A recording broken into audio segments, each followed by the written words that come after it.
Selamat pagi Bapak Ibu Saudara. Semoga Bapak Ibu Saudara dalam keadaan sehat hari ini.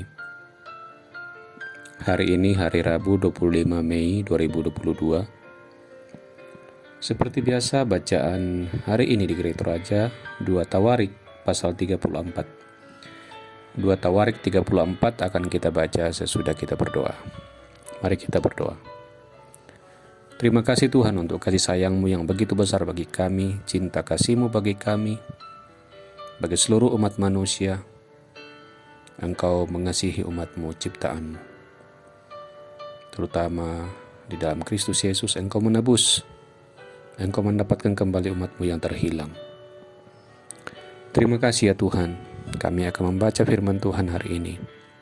Berbicaralah agar firman Tuhan menjadi kekuatan bagi kami, menjadi pengajaran untuk berbalik kepada Tuhan.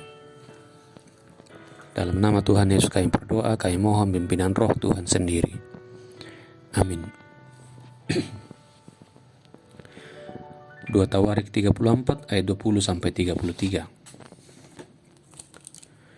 Kemudian Raja memberi perintah kepada Hilkia, kepada Ahikam bin Safan, kepada Abdon bin Milka, kepada Safan panitera negara itu, dan kepada Asaya hamba raja katanya, pergilah mintalah petunjuk Tuhan bagiku, bagi yang masih tinggal di Israel dan di Yehuda, tentang perkataan kitab yang ditemukan ini.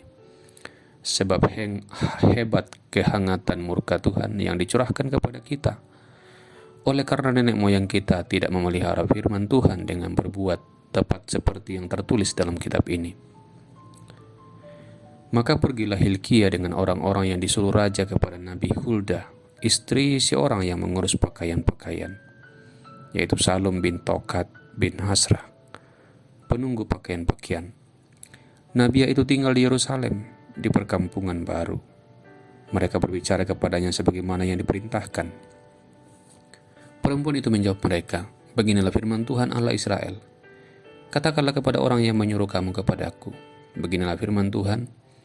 Sesungguhnya aku akan menendang kemalapetaka atas tempat ini dan atas penduduknya, yakni segala kutuk yang tertulis dalam kitab yang telah dibacakan di depan Raja Yehuda.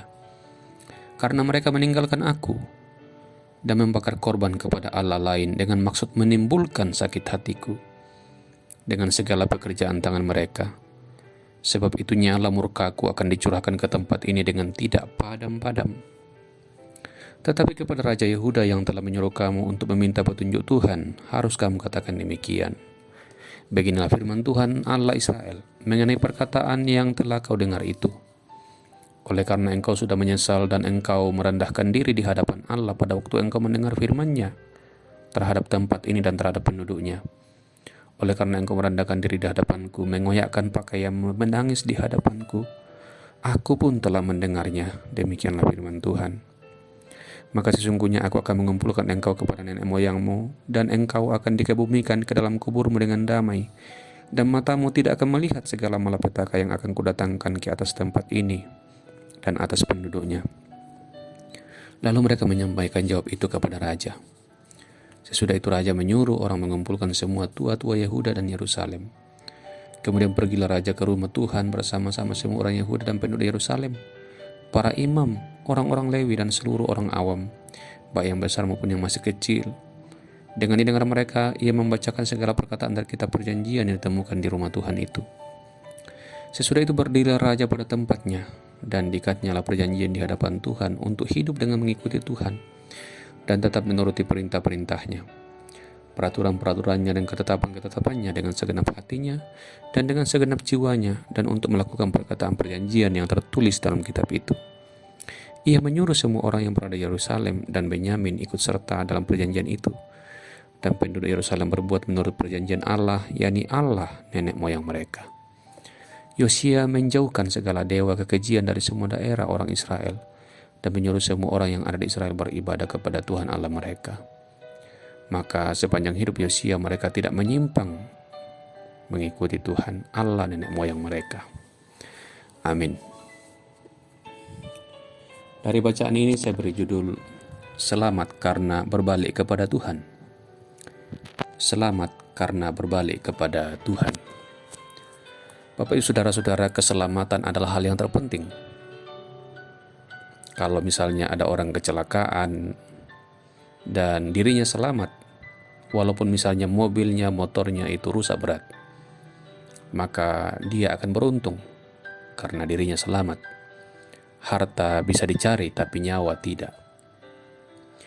Maka keselamatan adalah hal yang terpenting dari hidup manusia, melebihi harta, melebihi kehormatan, melebihi jabatan, melebihi apapun juga. Keselamatanlah yang terpenting.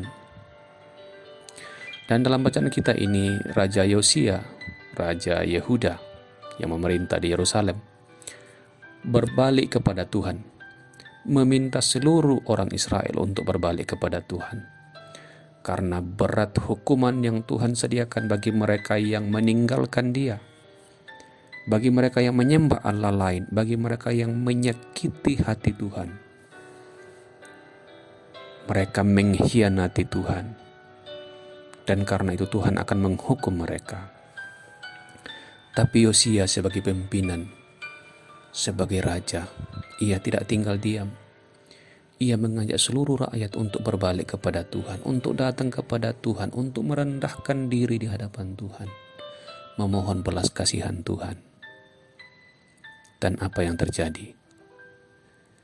Di zaman pemerintahan Yosia, kerajaan damai, kerajaan aman.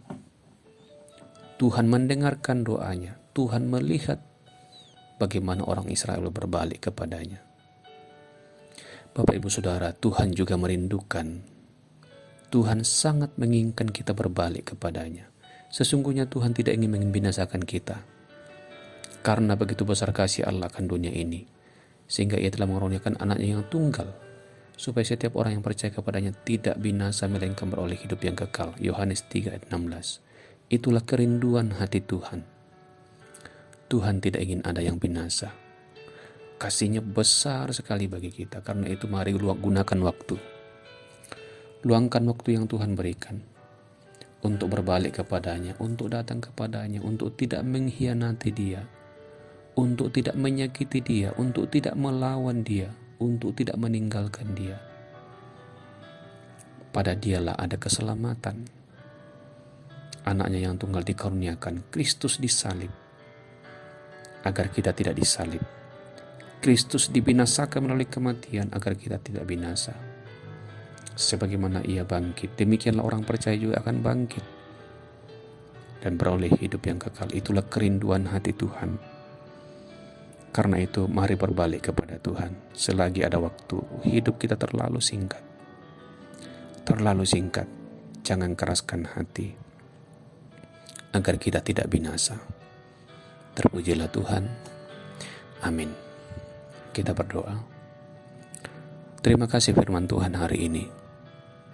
Kiranya kami terus ditegur akan betapa singkatnya hidup kami, sehingga hidup karunia Tuhan ini kami gunakan untuk berbalik kepada-Mu, untuk datang kepada Tuhan, untuk memohon ampun atas dosa-dosa kami yang baik yang sengaja kami lakukan juga yang tidak sengaja kami lakukan. Kami sadar kami orang berdosa.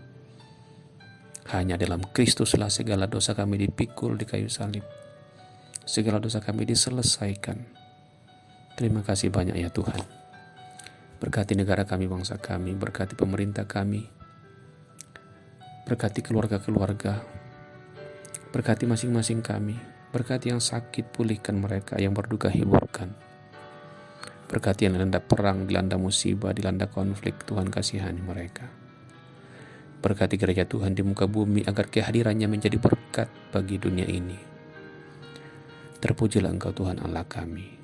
Dalam nama Tuhan Yesus kami berdoa kepada Bapa di sorga. Amin. Demikian Bapak Ibu Saudara renungan kita hari ini. Selamat beraktivitas dan Tuhan memberkati.